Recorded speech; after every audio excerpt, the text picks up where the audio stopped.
അടുത്ത ബോസ്, കോൺഗ്രസിൽ crime syndicate ഉണ്ടോ? അതിൽ ഒരാൾ ഉള്ളിൽ പോയി മറ്റുള്ളവർ പിറകെ എന്നാണ് ഡിവൈഎഫ്ഐയുടെ ആരോപണം. ശരിയാണോ?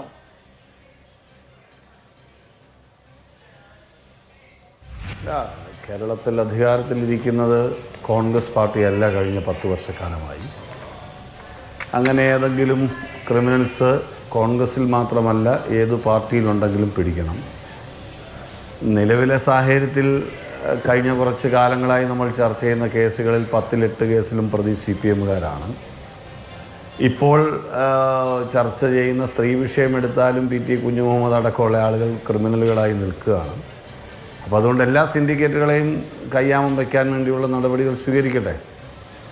ഗവൺമെൻറ് വളരെ സിസ്റ്റമാറ്റിക്കായിട്ട് കുറ്റക്കാരായിട്ടുള്ളവരാരോ അവർക്കെതിരെ എന്ത് നടപടി സ്വീകരിച്ചാലും അതിന് പിന്തുണ കൊടുക്കുക എന്നുള്ളതാണ് ഇത്തരം കാര്യങ്ങളിൽ പ്രതിപക്ഷം സ്വീകരിച്ചിട്ടുള്ള നിലപാട്. ആ സമീപനം തന്നെയാണ് മുന്നോട്ടുമുള്ളത്. പിന്നെ ആരോപണ പ്രത്യാരോപണങ്ങൾ, DYFIക്കൊക്കെ വല്ല നിലപാടുമുണ്ടോ? ഏതെങ്കിലും വിഷയത്തിൽ നിലപാടുണ്ടോ? അവർക്ക് എന്തെങ്കിലും നിലപാടുണ്ടെങ്കിൽ അവരാദ്യം പറയേണ്ടത് ഇപ്പോൾ ഈ ഉയർന്നു വരുന്ന സ്ത്രീ പീഡന വിഷയങ്ങളുമായി ബന്ധപ്പെട്ടുള്ള ജനപ്രതിനിധികളുണ്ടല്ലോ, MLAമാർ കുറേ പേരുണ്ടല്ലോ. ഇപ്പോൾ എത്തിക്സ് കമ്മിറ്റി എന്നൊക്കെ സ്പീക്കർ പറയുന്നത് കേട്ടു, നല്ല കാര്യമാണ്. അതിന് MLAമാർക്കും MP മാർക്കും ഒക്കെ കേസ് നടക്കുന്നതിന് കോടതിയുണ്ട്. അതുകൊണ്ട് 354ഉം 376ഉം പ്രതിയായി വരുന്ന MLAമാർക്കെല്ലാം കൂടി ഭരണ പ്രതിപക്ഷ വ്യത്യാസമില്ലാതെ ഒരു ബെഞ്ച് ഉണ്ടാക്കുന്നത് നല്ലതായിരിക്കും. ഒരു കോടതി കോൺസ്റ്റിറ്റ്യൂട്ട് ചെയ്യുന്നത് നല്ലതായിരിക്കും എന്നാണ് എൻ്റെ അഭിപ്രായം.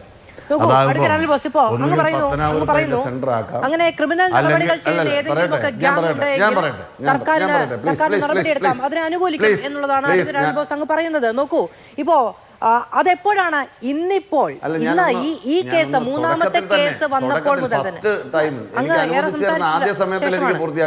ശരി പൂർത്തിയായിരിക്കും. വിഷയത്തിൽ നിന്ന് മാറിപ്പോയതുകൊണ്ടാണ് ഞാൻ പറഞ്ഞത്. ആ ചോദ്യത്തിന്റെ ഉത്തരം പറഞ്ഞു കഴിഞ്ഞതിന് ശേഷം അല്ലല്ല, നിങ്ങൾ ചോദിക്കുന്ന ചോദ്യത്തിന് ഉത്തരം മാത്രമല്ലല്ലോ എൻ്റെ ഡ്യൂട്ടി ഇവിടെ വന്ന് പറയാനായിട്ട്. അപ്പം ഞാൻ പറഞ്ഞത്, നിലവിൽ ക്രൈം സിൻഡിക്കേറ്റ് ഉണ്ടെങ്കിൽ പ്രത്യേകിച്ച് MLAമാരടക്കമുള്ള ആളുകൾ പ്രതിയാകുന്ന സാഹചര്യത്തിലാണല്ലോ ഈ ചർച്ച. അപ്പോൾ അത്തരൊരു സാഹചര്യത്തിൽ അതിന് സ്പെഷ്യൽ കോർട്ട് കോൺസ്റ്റിറ്റ്യൂട്ട് ചെയ്യട്ടെ. 354ഉം 376ഉം പിന്നെ പരിശോധിക്കാൻ വേണ്ടി ഒരു കോടതി വരട്ടെ. അത് പത്തനാപുരത്ത് സെൻറ്റർ ആക്കണോ, അതോ മണ്ണാർക്കാട്ട് സെൻറ്റർ ആക്കണോ, കൊല്ലത്ത് സെൻറ്റർ ആക്കണോ, പാലക്കാട് ആക്കണോ എന്ന് ഗവൺമെൻറ് തീരുമാനിക്കട്ടെ. ഞങ്ങളുടെ പിന്തുണയുണ്ടെന്നേ. ശരി ശരി ശരി അതെ, പിന്തുണയുണ്ടോ എന്നറിയില്ല. പിന്നെ ഈ സ്പെഷ്യൽ കോർട്ട് വരട്ടെ. എന്തിനാ? രാജ്യത്ത് ജനാധിപത്യത്തിൻ വഴി ജനങ്ങളുടെ പ്രാതിനിധ്യം വാങ്ങി നിയമസഭയിലേക്ക് തിരഞ്ഞെടുക്കപ്പെടുന്ന ആളുകളുടെ ക്രൈം, അതും ബലാത്സംഗം അടക്കമുള്ള കുറ്റകൃത്യങ്ങളിൽ അവരെ വിചാരണ ചെയ്യാൻ പ്രത്യേക കോടതി വേണമോ? നിങ്ങൾ ഈ നാട്ടുകാരെ ഇങ്ങനെ അണ്ടർ എസ്റ്റിമേറ്റ് ചെയ്യരുത്. നോക്കൂ, ഉത്തരവാദിത്ത ബോധമുള്ള കൃത്യമായ പൊതുജനങ്ങളോടുള്ള താല്പര്യവും അവരോടുള്ള കമ്മിറ്റ്മെന്റുമുള്ള മനുഷ്യരെ നിയമസഭയിലേക്ക് എത്തിക്കുക എന്ന് പറയുന്നത് പാർട്ടികളുടെ ഉത്തരവാദിത്തമാണ്. ഇനി നോക്കൂ, ഇപ്പോൾ ഈ മൂന്നാമത്തെ കേസ് വരുന്ന പശ്ചാത്തലത്തിന് തൊട്ട് മുൻപ് രാഹുൽ മാങ്കൂട്ടത്തിലെ പാർട്ടിയിൽ നിന്ന് പുറത്താക്കിയത് കൊണ്ട് മാത്രമാണ് അങ്ങേക്കടക്കം ഇന്ന് ഇവിടെ വന്ന് ഈ നിലയ്ക്കുള്ള നിലപാടെടുക്കാൻ കഴിയുന്നത്. അതിനു മുമ്പ് പറഞ്ഞത് എന്തൊക്കെയാണ്? ഈ രണ്ടാമത്തെ പരാതി അത് രാഷ്ട്രീയ പ്രേരിതമാണോ എന്ന് പരിശോധിക്കേണ്ടിയിരിക്കുന്നു എന്ന് പറഞ്ഞത് ആരാണ്? ഇത് ആണ് ഈ ശബ്ദരേഖ എന്നതടക്കമുള്ള കാര്യങ്ങൾ പറഞ്ഞതാരാണ്? ഈ തരത്തിൽ കൊടുക്കാവുന്നതിന്റെ പരമാവധി പിന്തുണ കൊടുത്തതിന് ശേഷം എനിക്ക് ആർജവത്തോടെ പറയാൻ കഴിയും, അത് എന്തെങ്കിലും തരത്തിലുള്ള കക്ഷി രാഷ്ട്രീയ താല്പര്യത്തിന് അപ്പുറത്തേക്ക് VD സതീശൻ കൃത്യമായ നിലപാട് ഇതിലെടുത്തിട്ടുണ്ട്. മറ്റുള്ളവരെല്ലാം തരാതരം മാറി മറിഞ്ഞിട്ടുണ്ട്. അങ്ങനെ എല്ലാ പിന്തുണയ്ക്കും ഒടുവിൽ നിവൃത്തിയില്ലാതെ കോടതി ജാമ്യാപേക്ഷ അന്നും എടുത്തതെന്താ? കോടതി പറയട്ടെ, എന്തിനാ? അവസാന തീരുമാനമല്ല. ഒരു ജാമ്യത്തിൽ കോടതി എന്ത് നിലപാടെടുക്കുന്നു എന്നത് അറിഞ്ഞതിന് ശേഷം, പാർട്ടി നിലപാട് എന്നത് എടുത്തതിന് ശേഷം ജാമ്യം നിഷേധിച്ച ആ സമയത്താണ് രാഹുൽ മാങ്കൂട്ടത്തിലെ പുറത്താക്കാനുള്ള തീരുമാനമെടുക്കുന്നത്. അങ്ങനെ പരമാവധി സംരക്ഷിച്ചതിന് ശേഷമാണ് കേരളത്തിന് MLAമാരുടെ ബലാത്സംഗം അടക്കമുള്ള ക്രൂരമായ കുറ്റകൃത്യം വിസ്തരിക്കാൻ വേണ്ടി പ്രത്യേക കോടതി വേണ്ട. അഡ്വക്കേറ്റ് അനിൽ ബോസ്, അങ്ങനെയുള്ളവരെയും വേണ്ട. അതായത് നാളെ മാധു എന്ത് കേസിൽ പ്രതിയാകുമെന്നോ ഈ ചർച്ചയിലിരിക്കുന്നവർ എന്ത് കേസിൽ പ്രതിയാകുമെന്നോ നമുക്ക് പറയാൻ പറ്റുമോ? മുൻകൂട്ടി ധാരണയിലനുസരിച്ച് പ്രവർത്തിക്കാൻ പറ്റുമോ? നിലവിൽ കോൺഗ്രസ് പാർട്ടിയിൽ പ്രവർത്തിച്ച ഒരു ചെറുപ്പക്കാരൻ, ഊർജ്ജസ്വലനായ വിദ്യാസമ്പന്നനായ ഒരു ചെറുപ്പക്കാരൻ യൂത്ത് കോൺഗ്രസിൻ്റെ പ്രസിഡൻ്റായി തിരഞ്ഞെടുക്കപ്പെട്ടു വരുന്നു. അദ്ദേഹം നല്ല രീതിയിൽ സമര പോരാട്ടങ്ങളിൽ നിൽക്കുന്നു. ഞങ്ങൾ സീറ്റ് കൊടുക്കുന്നു, അദ്ദേഹം ജയിക്കുന്നു, ജനങ്ങൾ ജയിപ്പിച്ചു. എന്തുകൊണ്ടാണ് ജനങ്ങൾ ജയിപ്പിച്ചത്? ഞങ്ങൾ പറഞ്ഞുകൊണ്ട് മാത്രമാണോ? ആ സ്ഥാനാർത്ഥിക്ക് ഞങ്ങളുടെ മാത്രം വോട്ട് കൊണ്ട് ജയിക്കുമോ? കോൺഗ്രസ്സുകാരോ UDFകാരോ മാത്രം വോട്ട് ചെയ്താൽ കേരളത്തിൽ എല്ലാ മണ്ഡലത്തിലും ജയിക്കുമെങ്കിൽ ഞങ്ങൾ 140 സ്ഥലത്തും ജയിക്കണമല്ലോ. അപ്പോൾ അങ്ങനല്ല. ഓരോ സ്ഥാനാർത്ഥികളുടെ പെർഫോമൻസ് കൂടി വലിയ ഘടകമാണ്. അപ്പം പാലക്കാട്ടെ സ്ഥാനാർത്ഥി എന്നുള്ള നിലയിൽ UDFിൻ്റെ കൂട്ടായ പ്രവർത്തനവും സ്ഥാനാർത്ഥിയുടെ മികവും കൂടിയായപ്പോൾ ജനങ്ങൾ അദ്ദേഹത്തിന് വോട്ട് ചെയ്തു. ഞങ്ങളെ സംബന്ധിച്ചിടത്തോളം ഞങ്ങൾക്ക് അദ്ദേഹത്തിൻ്റെ പേരിൽ ഏതെങ്കിലും കേസുള്ളതായിട്ട് ഞങ്ങൾക്ക് ആർക്കും അറിയില്ല. ഒരു സുപ്രഭാതത്തിൽ അദ്ദേഹത്തിനെതിരെ ആരോപണം ഉയർന്നു വരുന്നു. ആരോപണമാണ്, കേസല്ല. അത് വ്യക്തമായി മനസ്സിലാക്കണം. ചുമ്മാ ചർച്ചയിലിരുന്നുകൊണ്ട് വാത് വെച്ച് ആങ്കറാണ് അതുകൊണ്ട് അങ്ങ് അടിച്ചേൽപ്പിക്കാമെന്ന വ്യാമോഹമൊന്നും ശരിയല്ല.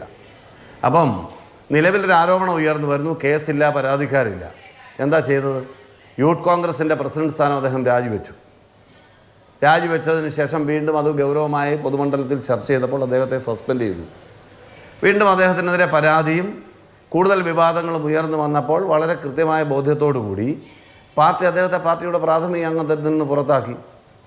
ജനങ്ങൾ തിരഞ്ഞെടുത്ത ഒരു MLA നേരിട്ട് അയോഗ്യനാക്കാൻ ഞങ്ങൾക്ക് എന്താ കാര്യം? ഞങ്ങൾ പുറത്താക്കി കഴിഞ്ഞാൽ ഞങ്ങൾക്ക് വിപ്പ് കൊടുക്കാൻ പാടില്ല എന്ന് നിങ്ങൾക്കറിയില്ല. ഞങ്ങളുടെ പാർട്ടിയിലാണ് നിൽക്കുന്നതെങ്കിൽ ഞങ്ങൾക്ക് വിപ്പ് കൊടുക്കാം. ആ വിപ്പ് പാലിച്ചില്ലെങ്കിൽ, വിപ്പ് ലംഘിച്ചതിന് ഞങ്ങൾക്ക് കേസ് കൊടുക്കാം. അയാളെ അയോഗ്യനാക്കാൻ ഞങ്ങൾക്ക് കോടതിയിലേക്ക് പോകാം. അതാണ് നാട്ടിൽ നിലനിൽക്കുന്ന വ്യവസ്ഥ. മനസ്സിലായില്ലേ? അപ്പോൾ അങ്ങനെ പാർട്ടിയിൽ ഇല്ലാത്ത ഒരാൾക്ക് എങ്ങനെയാണ് ഞങ്ങൾ വിപ്പ് കൊടുക്കുന്നത്? പാർട്ടിയിൽ നിന്ന് പുറത്താക്കാൻ കഴിഞ്ഞാൽ ഞങ്ങളുടെ കയ്യിൽ നിന്ന് പോയി. ഇനി അതിൻ്റെ നടപടി എന്ന് പറഞ്ഞാൽ ജനങ്ങളുടെ കോടതിയിലേക്ക് വരുമ്പോൾ അടുത്ത തെരഞ്ഞെടുപ്പ് വരാൻ ഇനി 10-70 ദിവസമേ ഉള്ളൂ. ഞങ്ങൾ സ്ഥാനാർത്ഥിത്വം കൊടുക്കുമോ ഇല്ലയോ? നിങ്ങളത് പരിശോധിക്കുക. ഞങ്ങൾ പാർട്ടിയിൽ ഏതെങ്കിലും പൊസിഷനിലേക്ക് തിരിച്ചു കൊണ്ടുവന്നോ? അത് പരിശോധിക്കുക. പിന്നെ നിങ്ങൾ പറഞ്ഞല്ലോ ഞങ്ങളെല്ലാവരും അങ്ങ് വാതുവെച്ച്.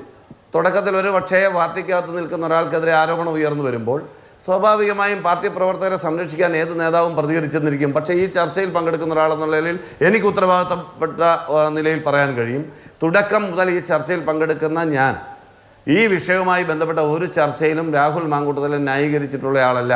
എൻ്റെ ഫേസ്ബുക്ക് പേജിലടക്കം നിലപാട് വ്യക്തമാക്കിയിട്ടുണ്ട്. ഉയർന്നു വന്ന ആരോപണങ്ങളിൽ അദ്ദേഹം മാറി നിൽക്കണമെന്ന് പറഞ്ഞിട്ടുണ്ട്.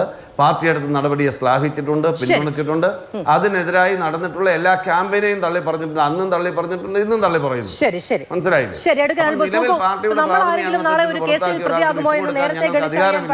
എന്നുള്ള നിലയ്ക്കല്ല ഒരു ജനപ്രതിനിധിയെ സംബന്ധിച്ചുള്ളത്. ചക്കയൊന്നും അല്ലല്ലോ, ചക്ക മാങ്ങയൊന്നുമല്ലോ തുന്നിച്ചു നോക്കാൻ. ഇവിടെ ആണ് എന്നുള്ളത് കൊണ്ടും അടിച്ചേൽപ്പിക്കാൻ കഴിയില്ല. ഞാനും കൂടി പറഞ്ഞു തീർക്കട്ടെ. അപ്പോ അങ്ങനെ ആ നിലയ്ക്ക് അഡ്വക്കേറ്റ് അൽബോസ്, പക്ഷെ ഒരു രാഷ്ട്രീയ പാർട്ടിക്ക് ആ രാഷ്ട്രീയ പാർട്ടിയുടെ ഘടകങ്ങളിലൂടെ വളർന്നു വരുന്ന ഒരാളെ കുറിച്ച് കൃത്യമായ ബോധ്യമുണ്ടാകാനുള്ള സമയമെടുക്കണം, ബോധ്യമുണ്ടാകണം. അവിടെ കൊണ്ടുപോയി ഇറക്കുമ്പോൾ ഇവിടെ പാലക്കാട്ടുള്ളവർക്ക് റിഗ്രറ്റ് ചെയ്യേണ്ടി വരില്ല, തല കുനിക്കേണ്ടി വരില്ല എന്ന ഉറപ്പ് അവിടെ ഉണ്ടായിരുന്ന ആളുകൾ കൊടുക്കുമ്പോൾ അവർക്ക് ഉറപ്പുണ്ടാകണം. മിനിമം ഇല്ലാത്ത ഉറപ്പ് കൊടുക്കാൻ പാടില്ലല്ലോ ജനങ്ങൾക്ക് എന്നുണ്ടാകണം എന്നുള്ളതേ പറഞ്ഞുള്ളൂ. പാലക്കാട് സ്വതന്ത്രമായി മത്സരിച്ചാലും ജയിക്കും എന്നുള്ളതാണ് അത്ര അദ്ദേഹത്തിന്റെ ആത്മവിശ്വാസം. പോലീസുകാരോട് അത്തരത്തിൽ പിറുപിറുത്തു എന്നും കേൾക്കുന്നു.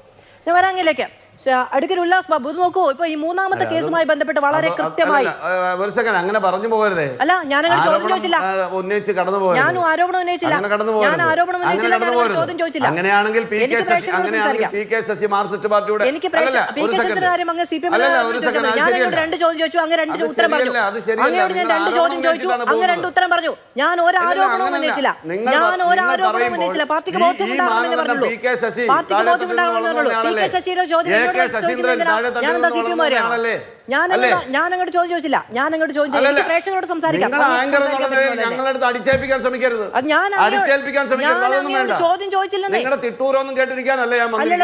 ഞാൻ അത്തരത്തിൽ തിട്ടൂരം ഞാൻ ഉന്നയിച്ച ആരോപണം എന്താ? ഇവിടെ ഞങ്ങളുടെ പാർട്ടിയിൽ എങ്ങനെ വരണമെന്ന് കൃത്യമായി ഞങ്ങൾക്ക് പരിശോധനകളൊക്കെ തന്നെ നടത്തിയാണ് വരുന്നത്.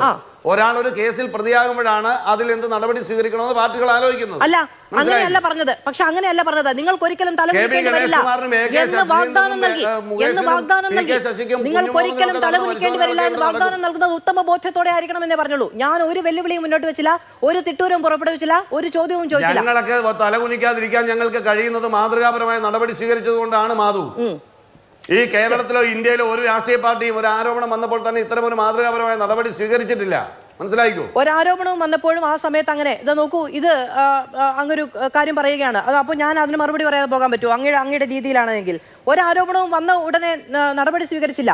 ഈ പറയുന്ന രാജി വാങ്ങുക എന്ന് പറയുന്നത് പോലും, പുറത്താക്കുക എന്ന് പറയുന്നത് പോലും ഈ സംഭവം ഉണ്ടായി ഏറെ ശുദ്ധ അസംബന്ധം ചർച്ച ചെയ്യല്ലേ. ഒരു ആരോപണം ഉയർന്നു വന്നപ്പോൾ യൂത്ത് കോൺഗ്രസ് പ്രസിഡന്റ് എന്ന് പറഞ്ഞ ഏറ്റവും പ്രിവിലേജഡ് ആയിട്ടുള്ള ഒരു പൊസിഷൻ രാജിവെച്ചില്ലേ? സസ്പെൻഡ് ചെയ്തില്ലേ? അത് നടപടിയല്ലേ?